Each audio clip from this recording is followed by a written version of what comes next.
Okay, अस्सलाम वालेकुम everyone. I think we are back. Start करते हैं वापस।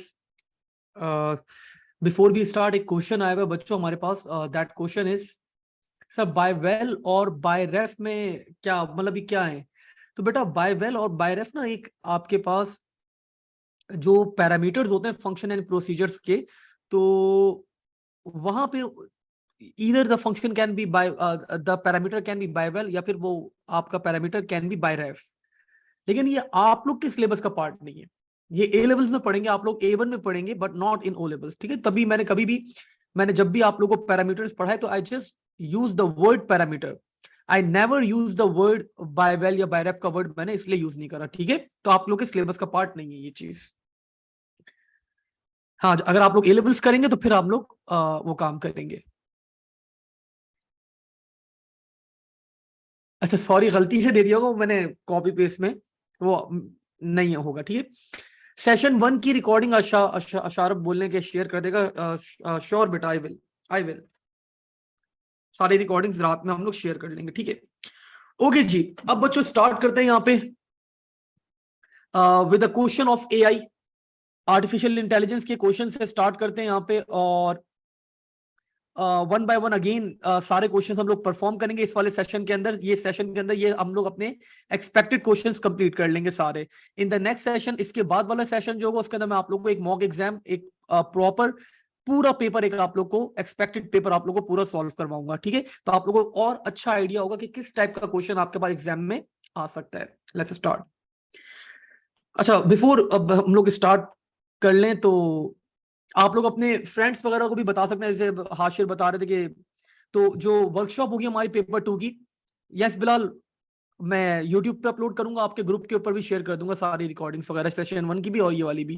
ठीक है, जो पेपर 2 की वर्कशॉप है बच्चों, तो आप लोग अपने फ्रेंड्स वगैरह को भी इन्फॉर्म कर सकते हैं। लेकिन again the seats are limited. मैंने 150 के ऊपर एक स्टॉप लगाया है, बिकॉज बहुत सारे बच्चे भी आ जाए ना तो वो फिर मजेदार वर्कशॉप नहीं रहती। ठीक ना, तो एज सुन एज पॉसिबल आप लोगों ने अगर रजिस्ट्रेशन करा लिया फाइन, नहीं करवाई तो आप लोग करवा लेगा।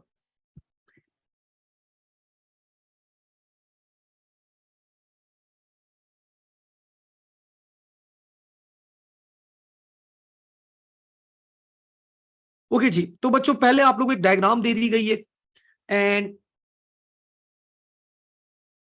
इन दिस डायग्राम ये बता रहा है कि state reasons of having multiple hidden layers in artificial neural networks. Deep learning के अंदर बच्चों आपके पास आर्टिफिशियल न्यूरल नेटवर्क आता है, और आर्टिफिशियल न्यूरल नेटवर्क के अंदर हमारे पास हिडन लेयर्स होती हैं बहुत सारी।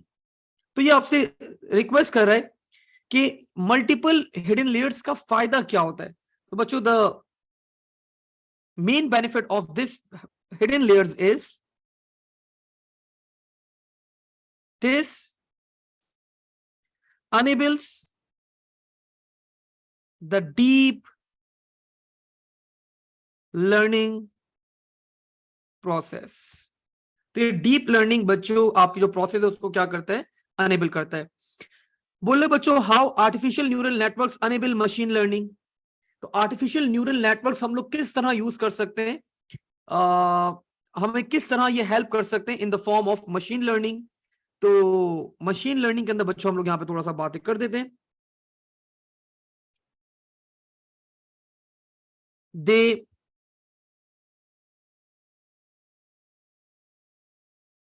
replicate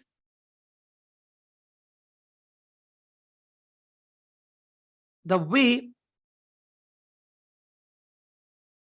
human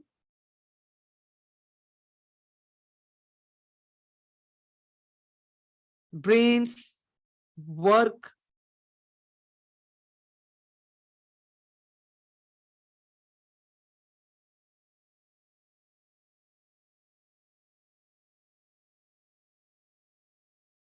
they analyze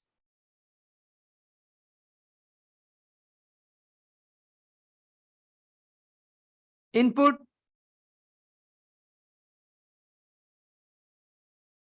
and pass it to the system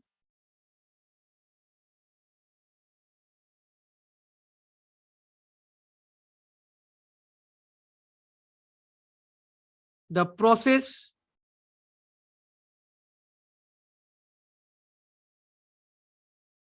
of training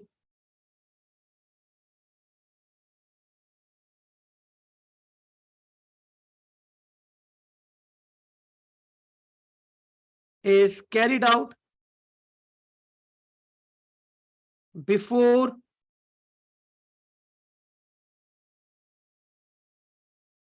optimum output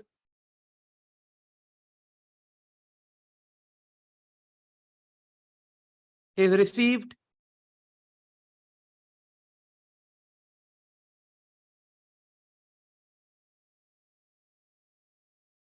Deep learning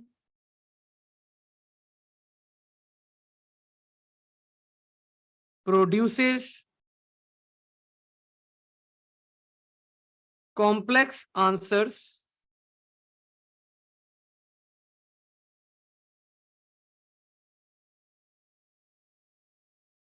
output layer provides the result. तो ये थोड़ी बहुत बच्चों हम लोगों ने यहाँ पे बात कर ली। एक सवाल आ गया था हमारे पास। अब इस साल के लिए बच्चों ये वाला क्वेश्चन बड़ा इंपॉर्टेंट है हमारे पास। अब जो हम लोग क्वेश्चंस परफॉर्म करने जा रहे हैं थ्योरी पॉइंट ऑफ व्यू से, तो this is one of the question बच्चों। आपको पता है फॉर द फर्स्ट टाइम आपके पेपर 1 के अंदर दो चीजें इंक्लूड की गई है इंटरनेट कम्युनिकेशन के अंदर। कौन कौन सी चीजें हैं वो दो? One of them is packet switching and the other one is routers. Routers and packet switching are part of now your syllabus. तो एक सवाल आ गया, बड़ा बेसिक सा सवाल है कि how packet switching is used to transfer message across the internet. अगला सवाल है बच्चों, outline the function of a router in packet switching. बेहतरीन सवाल है और examiner can easily give you this question in the exam and he will ask you to write down, और आपको एक्सप्लेन करनी होगी process, and he will be awarding you 5-6 marks. 10 number का सवाल आ सकता है आपके पास, ठीक है? कि वो 6 नंबर पैकेट स्विचिंग एक्सप्लेन करने के, 4 नंबर राउटर की फंक्शनैलिटी एक्सप्लेन करने के लिए। तो ये मैं आंसर आप लोग को अगेन पॉइंट्स के अंदर पूरा खुद लिख पाऊंगा। The first point is large message is divided into small chunks of same size called packets. Each packet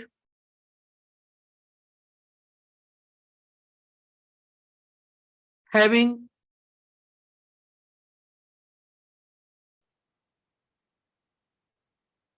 payload. Payload क्या होता है? आपका data. And packet header.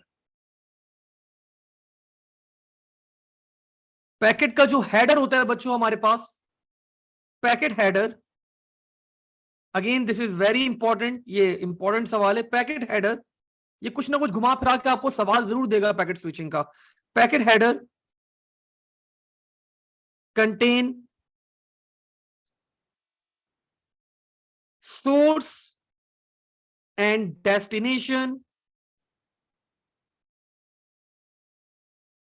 IP addresses.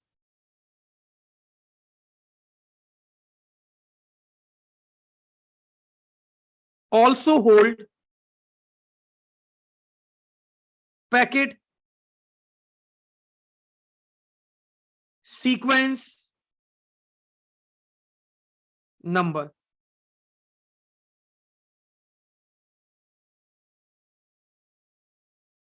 Packets are transmitted using different routes at destination they are rearranged on the basis of packet sequence number.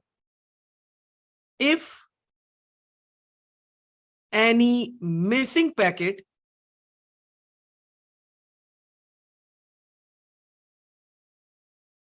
sender is requested to transmit that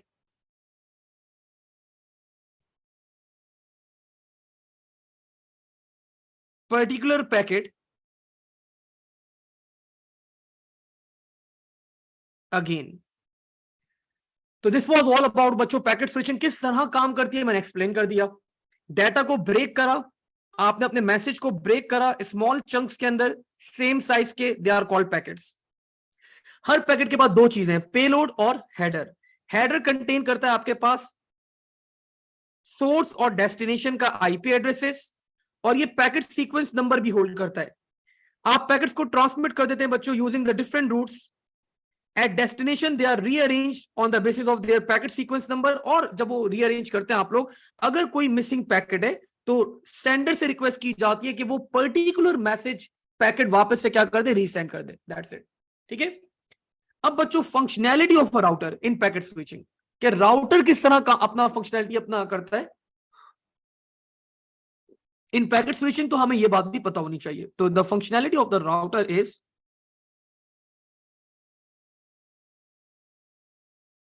router examines each packet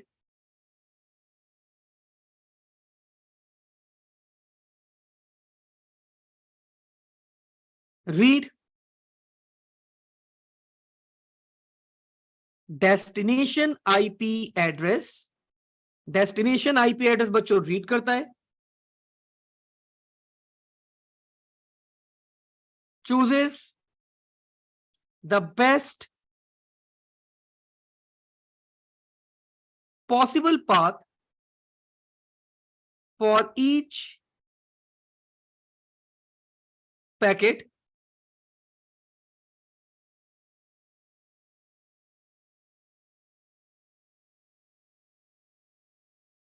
with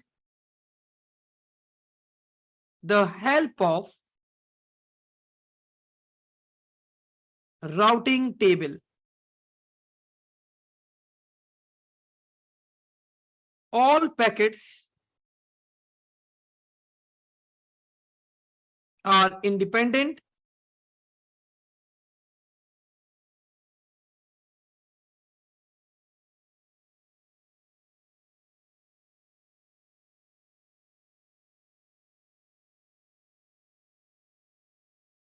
routing table having information about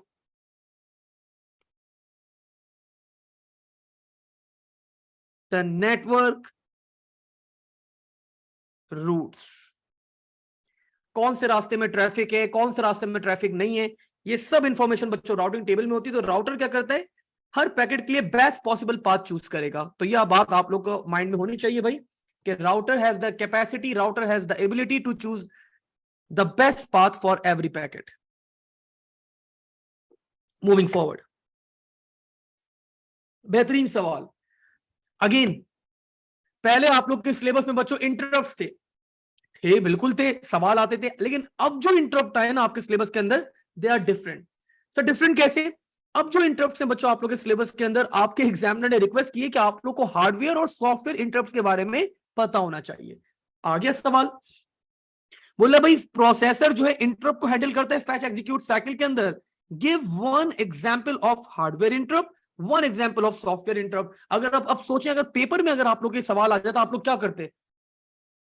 मतलब जाहिर सी बात है, I know you people might know the answer, लेकिन आप लोग still थोड़ा सा एक डर रहता आपके दिल में। तो उस डर को बच्चों खत्म करते हैं। You can give any of the examples के printer out of paper, interrupt generate हो जाएगा। पेपर स्टक इन प्रिंटर, ठीक है। अनाया ने बताया sir hardware no paper in printer, ठीक है, फाइन, सारे आंसर्स ठीक है आप लोग के जितने आप लोगों ने दिए रीजंस। सॉफ्टवेयर इंटरप्ट बच्चों क्या होगा? A running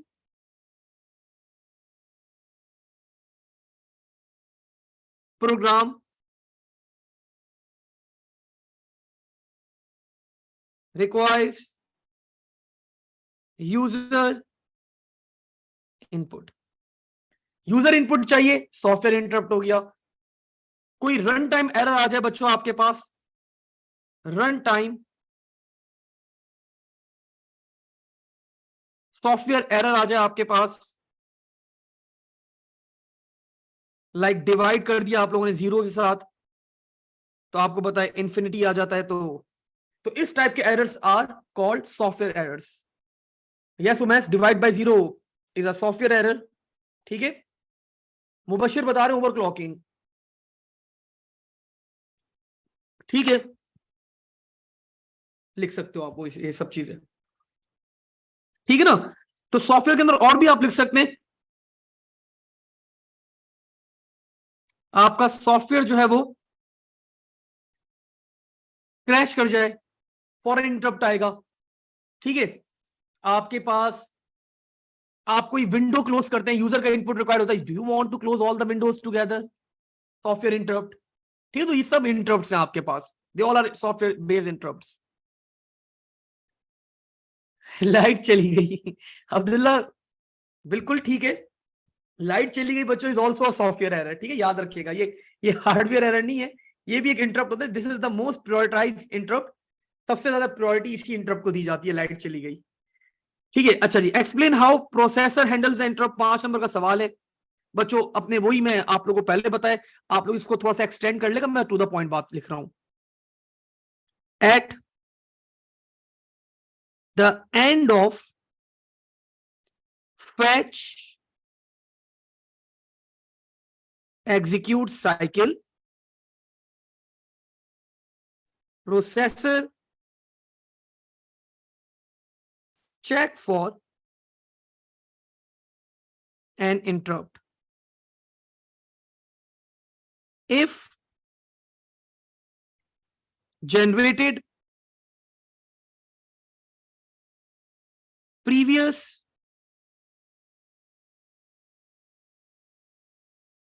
instruction values are stored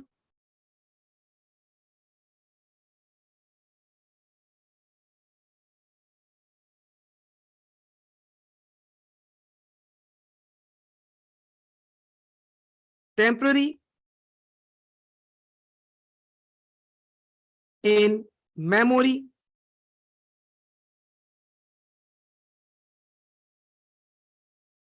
interrupt is loaded in program counter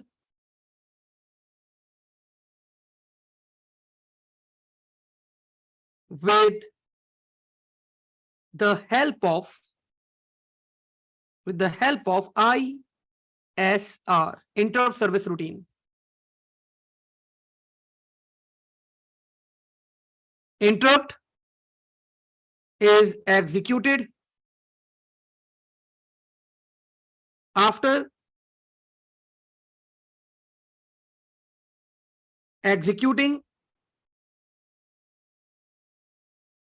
the interrupt, we check for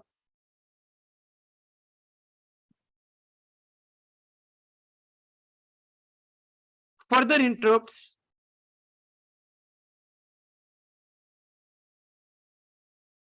if no further interrupt, previous instruction values are restored in the registers, ठीक है भाई, बेहतरीन reply to the examiner. 5 number बच्चों वो आप लोग को straight देगा इस आंसर के ऊपर। ठीक है, टू द पॉइंट, बिल्कुल सारे हमने सारी चीजें कवर अप करी इस आंसर के अंदर। Let's move forward. बेहतरीन सवाल, अमेजिंग क्वेश्चन। ठीक है, आपको क्या करेगा, आपको एक लिस्ट दे दी, बोला है हार्डवेयर इंटरप्ट है या सॉफ्टवेयर इंटरप्ट है, आप लोगों को क्या करना है, बताना है। ठीक है, so starting with the first one बच्चों,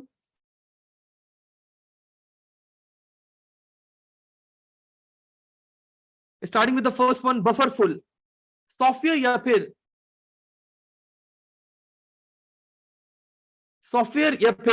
बच्चों हार्डवेयर।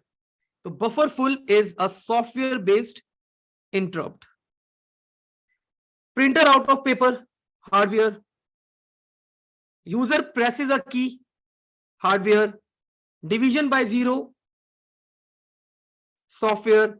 पावर फेलियर, अच्छा पावर फेलियर, अगर पावर फेलियर के बाद जो काम होता है वो एक अलग डोमेन है, लेकिन अगर लाइट चली जाए, मतलब इलेक्ट्रिसिटी बच्चों ऑफ हो जाए, मतलब इंटरनल हम लोग बात नहीं कर रहे, हम लोग बस अब एक्सटर्नल बात कर रहे हैं, लाइट चली गई तो बच्चों that is counted in the hardware, याद रखिएगा ये बात। ठीक है, अगर बिजली जाने की बात हो रही तो दैट इज एक्सटर्नल, मतलब बाहर से आपने कट ऑफ हो गई पावर, तो दैट इज एक्सटर्नल, तो वो हार्डवेयर के अंदर होगा। स्टैक ओवरफ्लो बच्चों that is of course software based interrupt. ठीक है, आगे बोल रहे बच्चों, describe file management task by operating system. File management task क्या होता है बच्चों, अब आपको बताना है यहां पे कि हम क्या क्या चीजें मैनेज करते हैं। यूजर डायरेक्टरी स्ट्रक्चर मैनेज करता है। हाँ sir, stack overflow is actually simple words के अंदर आपके पास ना एक मेमोरी होती है, जब वो मेमोरी के अंदर डाटा जाता रहता है, स्टैक एक मेमोरी है। जब वो मेमोरी फुल हो जाती है तो वो जब ओवरफ्लो कर जाएगी तो हम उसको कहते हैं स्टैक ओवरफ्लो। स्टैक ओवरफ्लो एक बड़ी आपकी मशहूर वेबसाइट भी, अगर आपने नाम सुना हो, it's a very renowned website. आप जब इंजीनियरिंग करेंगे कंप्यूटर साइंस के अंदर तो आपको डेली बेसिस के ऊपर उस वेबसाइट को यूज करना पड़ेगा। यूजर डायरेक्टरी स्ट्रक्चर बच्चों मैनेज करता है file management task. File naming convention, further some basic operations like cut, copy, paste, और what is directory structure, Umesh is asking। Directory structure बेटा आप लोग डी में जाते हैं, डी में गए, सॉन्ग्स का फोल्डर था, सॉन्ग्स के फोल्डर के अंदर आप फर्दर गए, वहां पे 2023 के सॉन्ग्स थे, आप उसमें गए, उसमें पॉप सॉन्ग्स थे, आप पॉप सॉन्ग में गए, वहां पे जैज सॉन्ग्स का एक और फोल्डर था। तो जो आप डी से लेके पूरा सॉन्ग्स पॉप सॉन्ग्स तक जा रहे हैं तो उसको हम लोग डायरेक्टरी कहते हैं। तो ये डायरेक्टरी स्ट्रक्चर कौन मैनेज करता है आपके पास, फाइल मैनेजमेंट का टास्क है मैनेज करना। फाइल का naming convention, basic operations and file access policies as well. File access policies, ठीक है, फाइल को कौन कौन एक्सेस कर सकता है, किस टाइप का एक्सेस होना चाहिए, sequential, random, X Y Z. अब इतनी डेप्थ में नहीं जाने, लेकिन आप लोग अगर ये 4 पॉइंट्स देखें तो आपको एग्जामिनर आप लोग को फुल मार्क्स अवार्ड करेगा। देखिए, अब ये सवाल इंक्लूड करने का मेरा मेन एम क्या है बच्चों, इस साल ना आपके पास डिफरेंट मैनेजमेंट टास्क हैं जो आपके ऑपरेटिंग सिस्टम के अंदर इंक्लूड किए गए। Like one of them is file management, another one is device management, another one is security management, another one is memory management. अब ये मेमोरी मैनेजमेंट, ये मैनेजमेंट आपको सिर्फ ये मेमोरी मैनेजमेंट पता नहीं होना चाहिए, मेमोरी मैनेजमेंट होता क्या है ये आपको पता होना चाहिए। तो ये भी अब आपके सिलेबस के अंदर नई चीज इंक्लूड की गई है, तो माइंड रखिएगा। मैं सारे न्यू टॉपिक्स के ही क्वेश्चंस आप लोगों को करवा रहा हूं कि ताकि पेपर में आप लोग घबरा ना जाए अचानक से इसका कोई सवाल देख के। आइडेंटिफाई टू यूटिलिटी सॉफ्टवेयर बच्चों that can improve the performance of a computer and state how they can improve the performance of a computer. So बच्चों one of them can be, utility software की बात हो रही है, one of them can be virus checker. Of course virus check करेंगे, remove कर देंगे तो आपका कंप्यूटर अच्छा हो जाएगा। अनदर वन बच्चों can be disc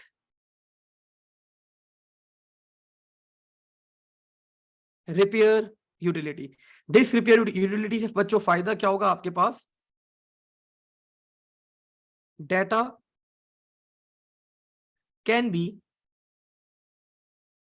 read and right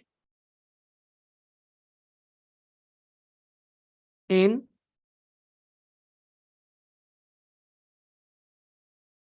bad sectors if possible। तो बैड सेक्टर्स एक ऐसा सेक्टर होता है जहां पे आपके पास डाटा आप लोग रीडिंग और राइटिंग नहीं कर सकते, लेकिन डिस्क रिपेयर यूटिलिटी क्या करती है, उस स्पेस को अवेलेबल कर देती है फॉर द यूजेज। ठीक है सर, वायरस चेकर की जगह एंटीवायरस लिख सकते हैं? बिल्कुल लिख सकते हो। सर कैशे क्लीनर लिख सकते हैं? बिल्कुल लिख सकते हो एज अ यूटिलिटी। ठीक है, यू कैन राइट, लिख सकते हैं। वैसे बहुत प्रोमिनेंट नहीं है, लेकिन ऑफकोर्स इट्स अ यूटिलिटी। अगर कॉमन सेंस की बात की जाए हमजा, तो इट्स अ यूटिलिटी। आपके पास इस बात के ऊपर एग्जामिनर नंबर नहीं काट सकता आपके। ठीक है, मूविंग फॉरवर्ड बच्चों, आगे बढ़ते हैं यहाँ पे आप थोड़ा सा और। ओके जी, अगेन एआई का एक सवाल है हमारे पास यहाँ पे। तो we need to match branch of computer science where cognitive behaviour of human brain is studied. तो बच्चों of course this is artificial intelligence. When a machine shows superior performance to a human in many tasks, तो बच्चों that is a strong AI. Application that uses knowledge and inference to solve that would require human expertise, तो बच्चों that is called expert systems. Repository बच्चों of facts, that is a collection of objects and their attributes. So this is called base knowledge. A collection of objects and their attributes बच्चों is called knowledge base. इसको knowledge base कहते हैं आप लोग. Contain the inference rules used to determine any matches between input data and stored data. So these are बच्चों your rules base.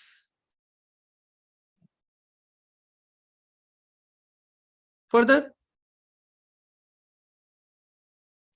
a subset of AI in which algorithm is trained and learned from past experience, and बच्चों this is machine learning. नहीं, disk defragmentation and disk repair utility are different. Disk defragmentation के अंदर हम लोग space create करते हैं, अलग चीजें दोनों। ठीक है, अब बच्चों यहां पे आप लोगों को क्या करना है, you just need to name. आप लोग को यहां पे मेंशन करना है कि मॉनिटरिंग सिस्टम है, कंट्रोल सिस्टम है, या फिर एक्सपर्ट सिस्टम है। The first one, automatic control of atmosphere in the large green house. Automatic control of atmosphere, तो बच्चों that is controlling system. Self parking system, तो बच्चों that is an expert system. Playing strategy game such as chess, तो बच्चों that is expert system. And automatic weather station, data to pilots flying near an airport, so that is a monitoring system. 24/7 check on patients in an intense care unit, बच्चों that is monitoring system. Automatic system used to diagnose illness of a patient, बच्चों that will be an expert system. Automatic closing and opening of doors, controlling system. Fault detection in electronic devices, बच्चों that will be expert system. ठीक है, तो ये आप लोगों को कुछ पता होने चाहिए expert system and all.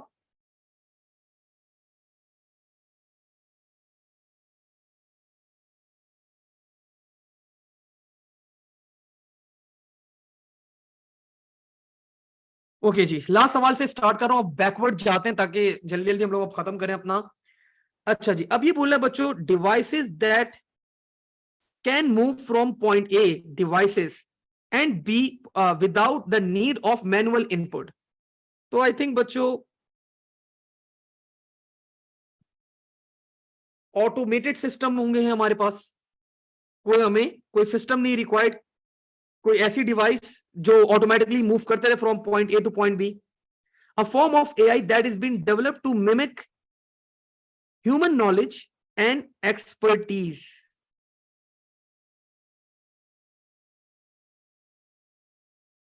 So this will be बच्चों a form of AI.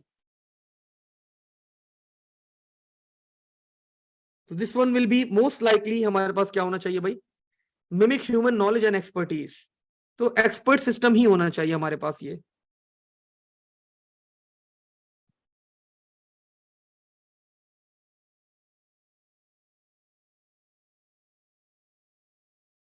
Ali is saying sir autonomous system.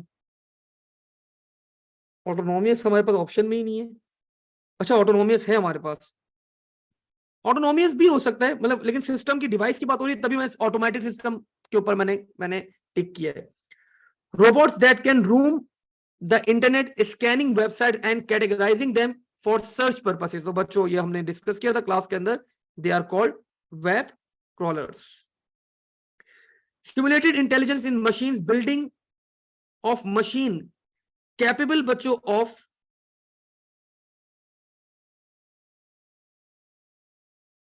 of thinking like a human.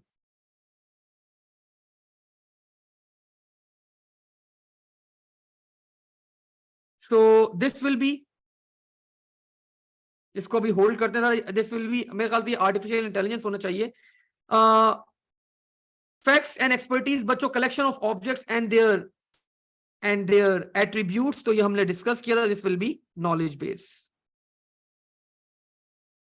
Combination of software and hardware designed and programmed to work automatically without the need of any human interaction. तो बच्चों this is robotics. A subset of AI trained and can learn from the past experiences, that is machine learning. A branch of computer science that brings together design, construction and operation of intelligence of electromechanical machines. तो बच्चों this will be again robotics.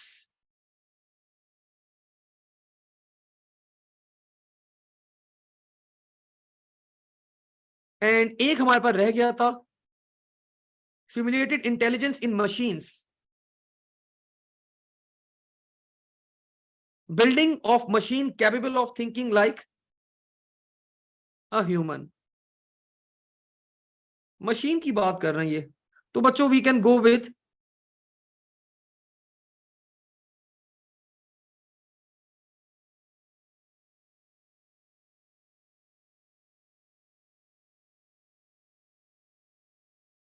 Artificial intelligence. तो लेकिन machine के ऊपर ये बात कर रहे हैं. Artificial intelligence can be software based as well.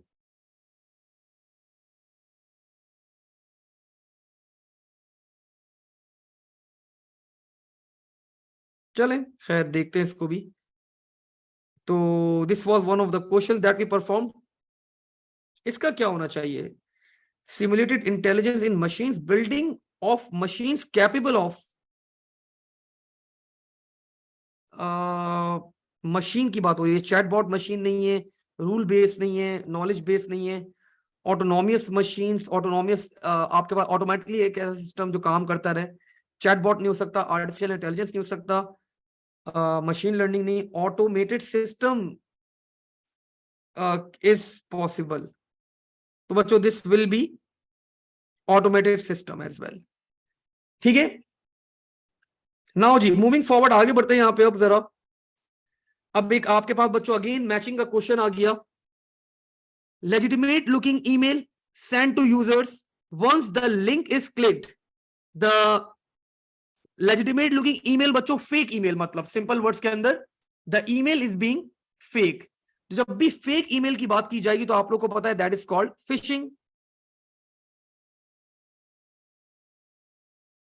Attempt at preventing user from accessing a website by flooding it with useless spam traffic that causes the website to become overloaded. So bachcho, this is called denial of service attack. This is called denial of service attack. A process that attempts to crack a password by systematically trying, मतलब multiple आप combination try करें तो बच्चों that is called brute force attack. When a cyber criminal creates a situation that lead to a potential victim dropping their guards.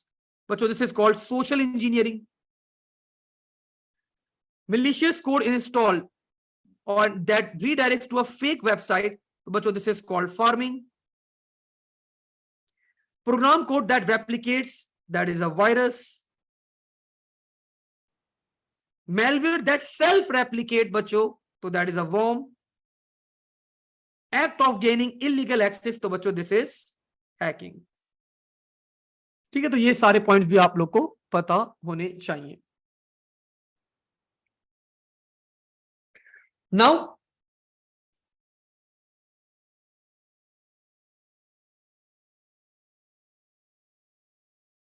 अब एक सवाल आ गया बच्चों आप लोग के पास.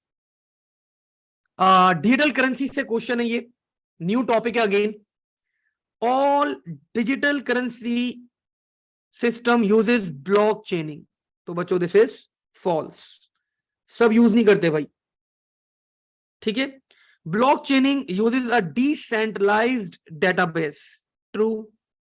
The last block in the blockchain is known as genesis block. No, false. First block को हम लोग जेनेसिस ब्लॉक कहते हैं.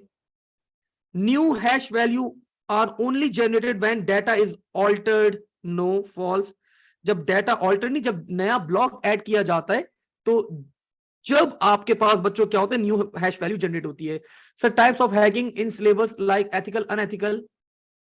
हाँ, मतलब you can talk about that, आपको पता होना चाहिए. Tampering data in a block by a hacker would cause hash value to change. True, बिल्कुल सही बात है. ब्लॉक्स आर उनको इंजीनियर किया जाता है by network users called miners, and that is true.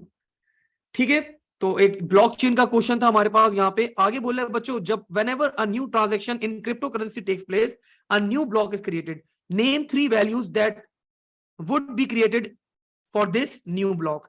तो बच्चों अगर मैं आप लोग को थोड़ा सा अपना प्रीवियस ये लेक्चर शो करूं, सो 3 वैल्यूज हम लोग यहां पे जज कर लेते हैं, कौन कौन सी हमारे पास वैल्यूज जनरेट की जाती हैं.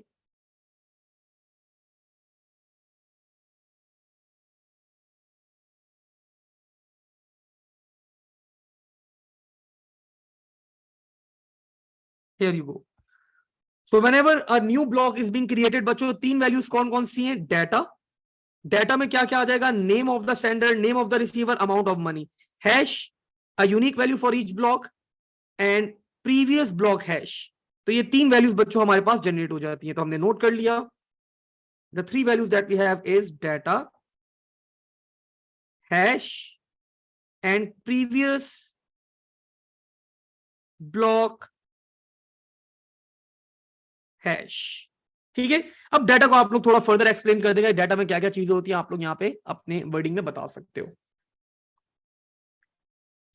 अब वो बोले बच्चों पहले तो ये डायग्राम आप लोगों को कंप्लीट करनी है. तो this is a diagram for the blockchain. अगर मैं आप लोगों को क्लास की डायग्राम दिखाऊं, हम लोगों ने क्लास में भी ड्रॉ करी थी.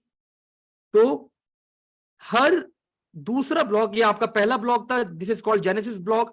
हर दूसरा ब्लॉक जो हैश वैल्यू होती है, इसके पास क्या होती है, प्रीवियस हैश वैल्यू भी ये रिसीव करता है. ठीक है, तो मैंने यहां पे बता दिया. यहां पे क्या आएगा आपके पास, this will be the hash value जो ब्लॉक 2 के पास भी आएगी. लिख ले A4 BF, इसके पास ये वैल्यू आएगी. ये ब्लॉक चेनिंग का कॉन्सेप्ट आपके पास क्रिएट हो रहा है. 6A B1 34 EE FF 12 and AA00. अभी बोले बच्चों, describe what happens if block 4 has been hacked and hash value is being changed to DD. ये ब्लॉक 4 चेंज जो हैक हो गया बच्चों, और ये वाली हैश वैल्यू सॉरी आपके पास क्या हो गई, चेंज हो गई. अभी हो गई DD22, हैश वैल्यू चेंज हो गई. अब बोले क्या होगा. बड़ा अच्छा सवाल है, बड़ा बेसिक सा सवाल है. आपका एग्जामिनर आप लोगों को इजीली दे सकता है सवाल. तो आप लोग बता दें, अगर आपके पास वैल्यू चेंज होगी तो क्या होगा. If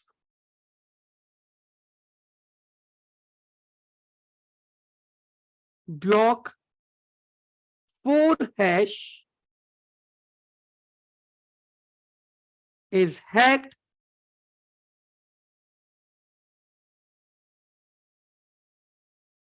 and any data is changed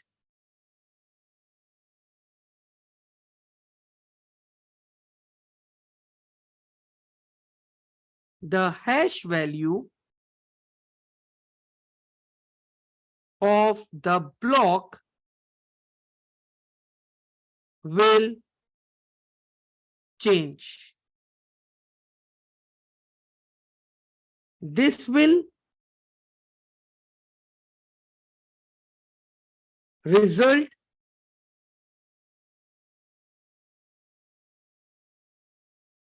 in the chain being broken. आपकी जो चेन है बच्चों वो टूट जाएगी. Chain being broken since block 5 can no longer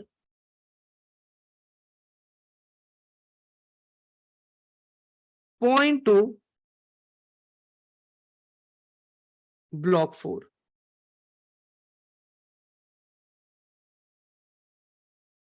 ठीक है, तो बच्चों आपका ये ब्लॉक जो है टूट जाएगा बिकॉज अब ये इसकी हैश वैल्यू चेंज हो जाएगी. जब हैश वैल्यू चेंज होगी तो ये इसको पॉइंट नहीं कर पाएगा, तो आपकी चेन यहां पे क्या हो जाएगी, ब्रेक हो जाएगी. तो ये पॉइंट भी आप लोग को पता होना चाहिए. Explain the difference between digital currency and crypto currency. तो बच्चों डिजिटल करेंसी आपके पास क्या होता है, ये सपोर्ट करती है आपको कन्वेंशनल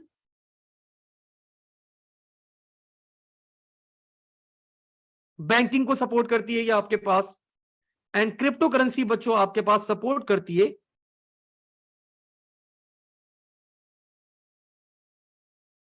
डिसेंट्रलाइज्ड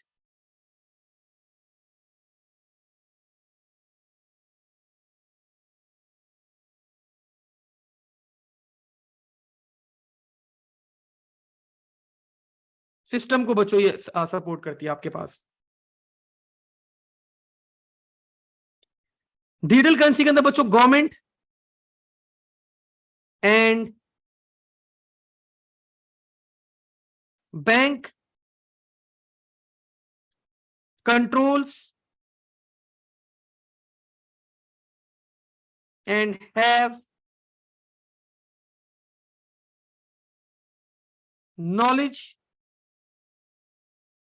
about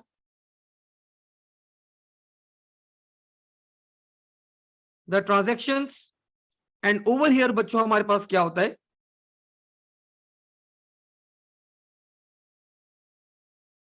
कम्युनिटी. आपकी जो कम्युनिटी होती है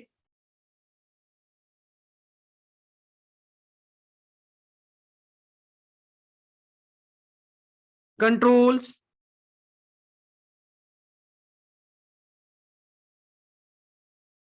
the value of the currency. ठीक है, तो बच्चों ये दो डिफरेंस आप लोग के पास मेजर डिफरेंस है, ये आप लोग को पता होने चाहिए.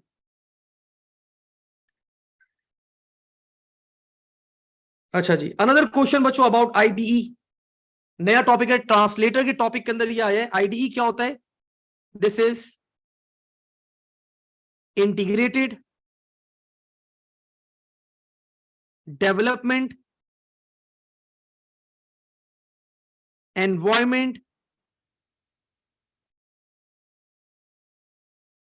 Describe the purpose. बच्चों इसका पर्पस क्या होता है हमारे पास, used by programmers to write the code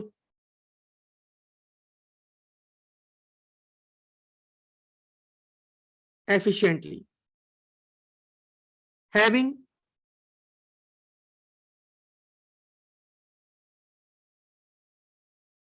text editor,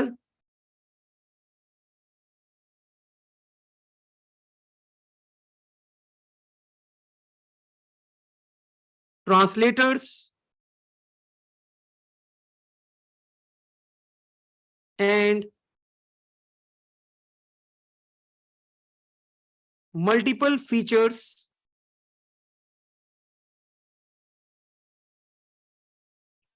are provided. ठीक है, तो कोडिंग के लिए यूज किया जाता है बच्चों आपके पास आईडीई, और आपको मल्टीपल फीचर्स प्रोवाइड करता है। Error diagnostics is a feature of IDE. Error को आइडेंटिफाई कर सकते हैं आप लोग। Identify 3 other features of an IDE, और 3 आप लोग बच्चों कोई फीचर्स बता दें। तो वन ऑफ देम बच्चों ट्रांसलेटर्स होते हैं इसके अंदर। ट्रांसलेटर मतलब या तो इधर कंपाइलर होगा, या फिर दे विल बी हैविंग, या फिर इंटरप्रेटर होगा इसके अंदर। ठीक है, अनदर फीचर बच्चों इज प्रीटी प्रिंटिंग। तो I told you people,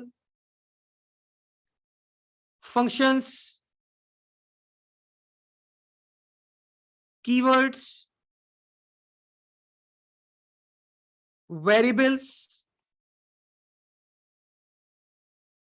are represented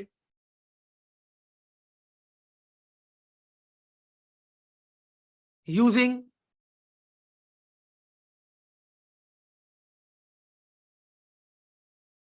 different colors so that we can differentiate। ठीक है, अनदर फीचर बच्चों ट्रांसलेटर्स हो गए, प्रीटी प्रिंटिंग हो गई हमारे पास, and another feature is text editor, place where coders can write the code। ठीक है, जो जो जिस जगह पे आप लोग अपना कोड लिखते हैं, उस प्लेस को आप लोग बच्चों क्या कहते हैं आप लोग? अच्छा जी, 2 मिनट क्लियर कर दूं मैं। उस प्लेस को आप लोग बच्चों क्या कहते हैं? You call that particular place as code editor. तो कोड टेक्स्ट एडिटर कहते हैं। तो टेक्स्ट एडिटर प्रोवाइड करता है, ब्रेक पॉइंट भी आपको प्रोवाइड करता है। Yes, you can talk about that break point as well. तो मल्टीपल फीचर्स हैं, थ्योरी में लिखे हुए आप लोग, मतलब थ्योरेटिकल क्वेश्चन आपके पास एक आ सकता है। State the purpose of error diagnostics in IDE, give example of its use. बच्चों पर्पस क्या है? To find errors in the code। Example बच्चों, if we have any syntax error,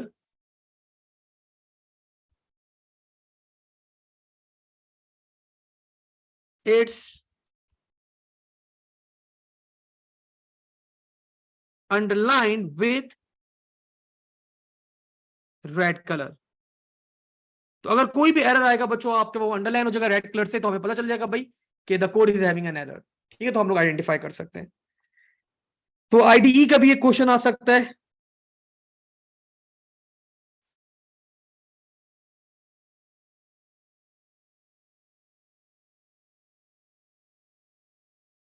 okay जी, अनदर क्वेश्चन बच्चों that might come,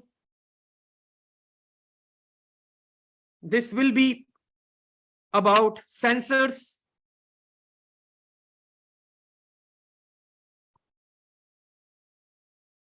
just give me a minute. का ये वाला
okay जी।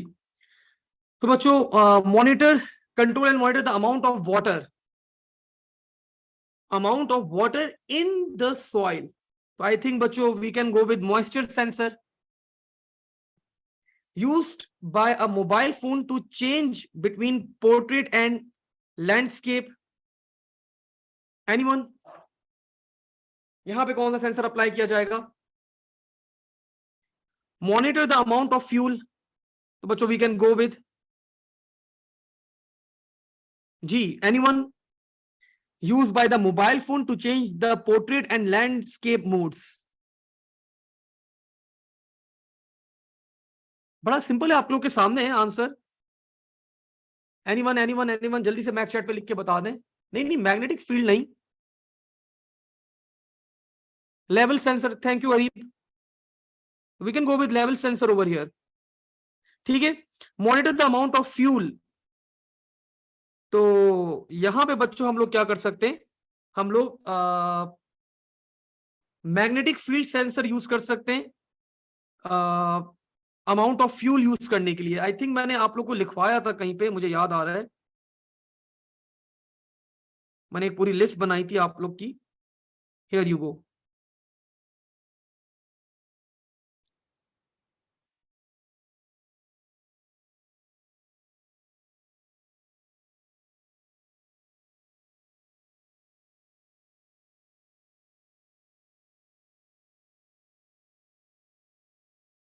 Anti braking system के लिए हम लोग मैग्नेटिक सेंसर यूज कर सकते हैं, गाड़ी मोशन कर रही है एक्सेलरोमीटर यूज कर सकते हैं, लेवल सेंसर हम लोग यूज कर सकते हैं, फ्यूल, हाँ लेवल सेंसर हम लोग यहाँ पे भी यूज कर सकते हैं, अल्ट्रासोनिक क्योंकि हमारे पास वेव होती है ना, तो फ्यूल ऑफ अ कार। और सेल फोन्स के लिए हम लोग प्रॉक्सिमिटी सेंसर हम लोग यूज करते हैं, फेस डिटेक्शन तक है ये, तो मूविंग ऑब्जेक्ट था हमारे पास, तो we are so level sensor बच्चों can be applied over here for monitoring the fuel tank. Turn on बच्चों windscreen wipers automatically when rain is detected.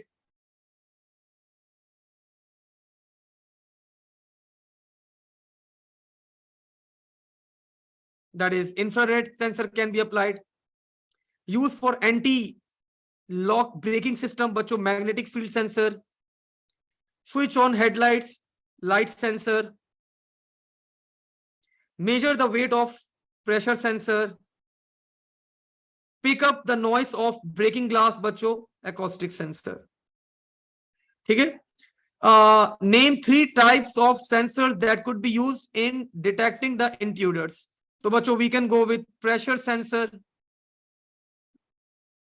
we can go with motion sensor, we can go with noise या sound sensor, that is acoustic sensor as well. ठीक है, तो आप लोग को अगर intruders को डिटेक्ट करना है तो you can go with these sensors.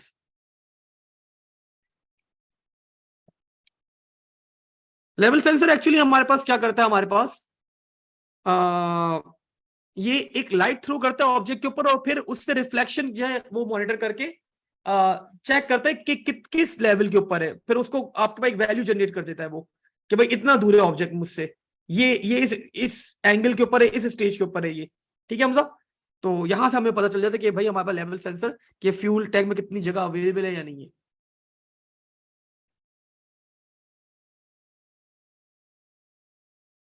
And I think mobile phone के लिए ना ज्यादा बेहतर होगा, एक्सेलेरोमीटर भी हम लोग यूज कर सकते हैं, क्योंकि आपके पास वो, आप जब उसकी रोटेशन चेंज करेंगे तो वो भी एक एक एक स्पीड, मतलब एक एंगल के साथ आप चेंज कर रहे हैं, तो you can apply over there as well.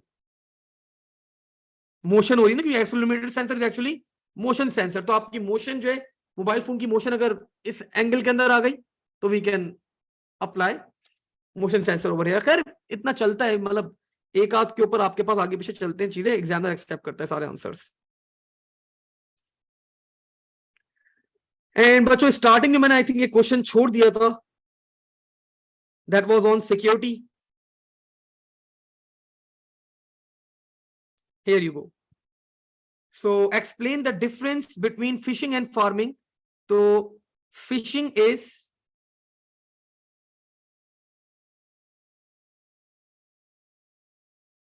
fake emails and farming is fake websites. ठीक है, अच्छा जी, आगे बोलना बच्चों रिक्वेस्ट कर रहे हैं कि डेटा वैलिडेशन जो है वो आपके पास वेरिफिकेशन, डेटा वैलिडेशन आपकी डेटा की इंटेग्रिटी मेंटेन करता है। बोल रहा है कोई एक डिस्क्रिप्शन दो और एक कोई एग्जाम्पल दो डेटा वैलिडेशन की। तो हम लोग यहां पे दे सकते हैं बच्चों कोई भी एग्जाम्पल एक वैलिडेशन की। वैलिडेशन की डिस्क्रिप्शन क्या होगी हमारे पास? This will be to check data, to check that the data is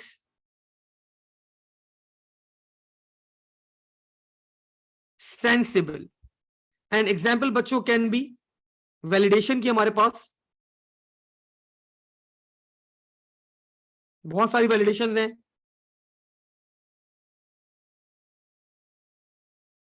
format check, type check, range check and verification. बच्चों डिस्क्रिप्शन मांग रहा है हमसे, वेरिफिकेशन क्या होती है आपके पास? Check that the data is same as original. And बच्चों अनदर एग्जाम्पल, दो एग्जाम्पल्स हमारे पास, one of them can be double entry या फिर we can write visual check as well. हाँ पता नहीं, हाँ ये वैसे आता उसी में, पता नहीं मैंने कहीं क्वेश्चन से पिक किया होगा अली हुमायूं, तो बेटा मैंने यहां से ऐड कर दिया होगा। आगे बोल रहे बच्चों स्पाईवेयर एंड अ वायरस। एक सिमिलैरिटी बतानी है बच्चों आपके पास स्पाईवेयर और वायरस के अंदर। Both are malicious softwares,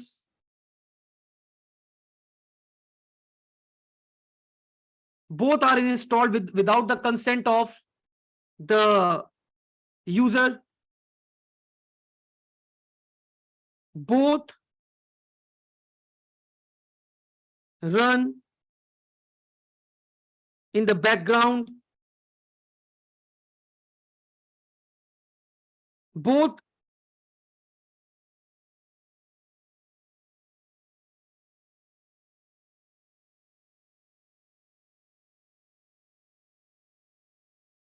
are installed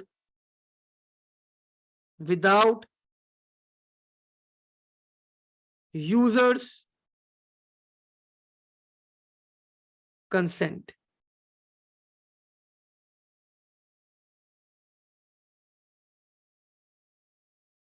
या यूजर्स नॉलेज कर दें। ठीक है, वन डिफरेंस बच्चों can B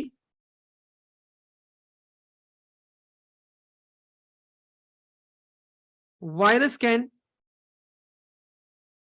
damage computer data while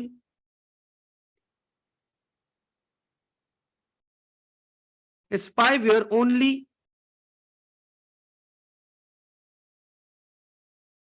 observe and sends back data to the sender। ठीक है, तो एक ये भी क्वेश्चन था बच्चों दैट वी परफॉर्म्ड। एंड एक आखिरी सवाल है हमारे पास, इसको भी हम लोग कर ही लेते हैं। This is on virtual machines. Describe what is meant bye virtual machine, हमारे पास सवाल एक।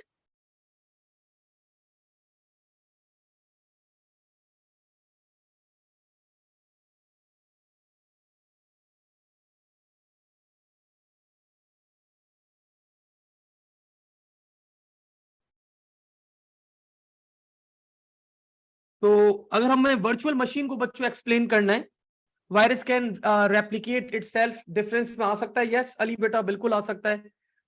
Viruses can replicate themselves but spyware can not replicate, बिल्कुल आ सकता है। ये पॉइंट भी आपके पास वैलिड पॉइंट है, you can write this point as well. अच्छा जी, describe what is meant by बच्चों वर्चुअल मेमोरी। सिंपली एक्सप्लेन करने के लिए बोला आप लोग को, तो एक्सप्लेन कर दें बच्चों। It's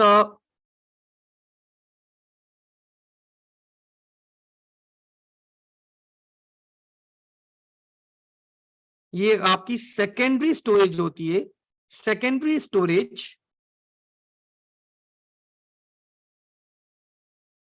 used to extend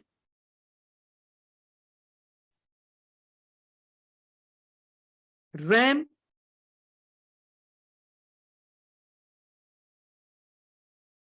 so that CPU can access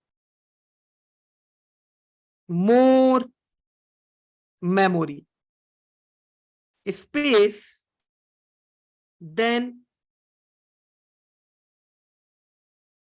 available in RAM। ठीक है, एक्सप्लेन हाउ वर्चुअल मेमोरी बच्चों वर्क्स। तो मैंने ये पूरा आप लोग को क्लास में करवाया हुआ है, इसकी डायग्राम भी बनाई हुई है मैंने। तो अभी जब मैं आपके साथ पीडीएफ शेयर करूंगा तो उस पीडीएफ के अंदर पूरी वर्किंग इसकी अवेलेबल होगी, उसको गो थ्रू कर लेगा एक दफा इन पीडीएफ। हाँ, ये एक वर्ड आ गया बच्चों, what is meant by this threshing. ये एक सवाल आ सकता है आपके पास, एक अलग सा सवाल है, थोड़ा सा पॉइंट, तो ये आप लोगों को पता होना चाहिए। दिस थ्रशिंग बच्चों क्या होती है? When we have constant swapping of pages in and out of memory, मतलब RAM,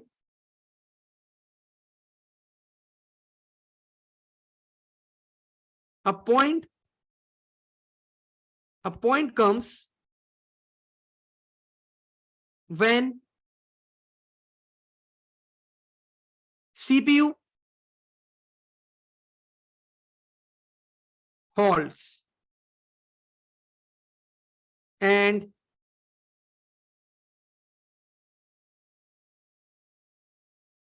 this point बच्चों is called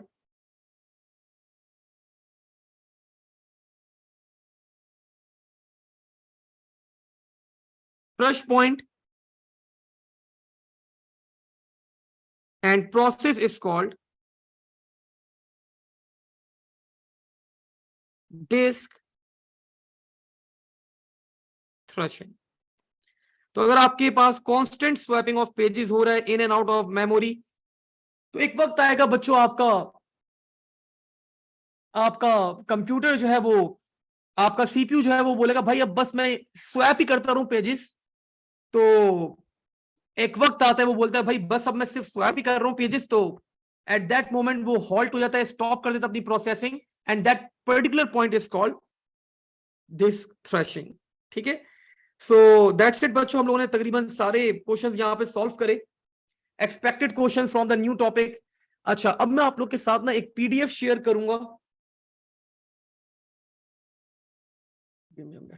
So I will be sharing a PDF with you people. In that particular PDF, all the topic wise बच्चों सारे जो हमने class के अंदर भी lecture पर क्वेश्चंस परफॉर्म करे में, जो पिछले पास पेपर्स के थे, ये नए वाले भी उसके अंदर इंक्लूड करके, तो it will give you a very good एक रिवीजन आप लोग को, पूरा एक गैस पेपर के तौर पे एक पूरा आप लोग को एक वो मिल जाएगा कि भाई इस टाइप के क्वेश्चन आपको एग्जाम में आ सकते हैं, so you can perform those questions. ठीक है, अब यहाँ पे हम लोग एक लास्ट ब्रेक लेंगे अपना, और उस ब्रेक के बाद we will be back at 7:30, और 7:30 पे आने के बाद मैं आप लोग को एक पूरा पेपर, आप लोग का रेलिवेंट पेपर क्या करवाऊंगा, आप लोग को पूरा सॉल्व करवाऊंगा। इनपुट आउटपुट डिवाइसेस की देखिए वर्किंग मेमोराइज नहीं करनी, अब वो थोड़ी सी कंट्रोवर्शियल स्टेटमेंट है। उसने लिखा तो जरूर है कि आपके पास इनपुट आउटपुट, उसने ये लिखा है कि आपको वर्किंग नहीं आनी चाहिए, लेकिन वो डिवाइस किस तरह काम करती है ये आपको पता होना चाहिए। सो इनडायरेक्टली वो बोल भी रहा है कि मैंने जो कंक्लूजन निकाला है, एक डॉक्यूमेंट चल रहा है, रोटेट हो रहा है कि आपको याद करना है नहीं करना, तो उसके ऊपर मैं कमेंट कर रहा हूं। तो उसने इनडायरेक्टली बोला भाई पता भी नहीं होना चाहिए, और बोल भी रहा है कि वो पता भी होना चाहिए।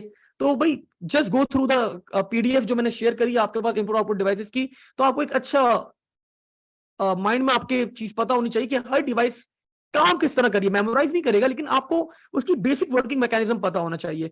अब बच्चों 7:30 पे हम लोग स्टार्ट करेंगे अपना आखिरी session. In that particular session में आप लोगों को एक पूरा पेपर सॉल्व करवाऊंगा, और this paper is of March में इंडिया में एग्जाम होता है आईजीसीएससी का।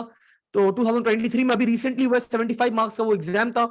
तो that syllabus is same, IGCSE and O level syllabus is same. तो आप लोग एक अच्छी प्रैक्टिस मिल जाएगी उस एग्जाम की। तो we are going to solve that particular paper.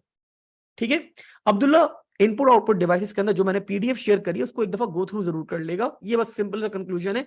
आपको याद नहीं करेगा, रट्टा नहीं मारना, लेकिन एक दफा उसको गो थ्रू जरूर कर लेना, ताकि आपके माइंड में चीज हो कि भाई एक हार्ड डिस्क है, एक स्कैनर है, वो किस तरह काम कर रहा है। ठीक है, मेमोराइज रट्टा नहीं मारना, लेकिन माइंड में होनी चाहिए बात, वर्किंग स्टेप्स। ठीक है, नाउ बच्चों we will be meeting at 7:30। Bye, take care.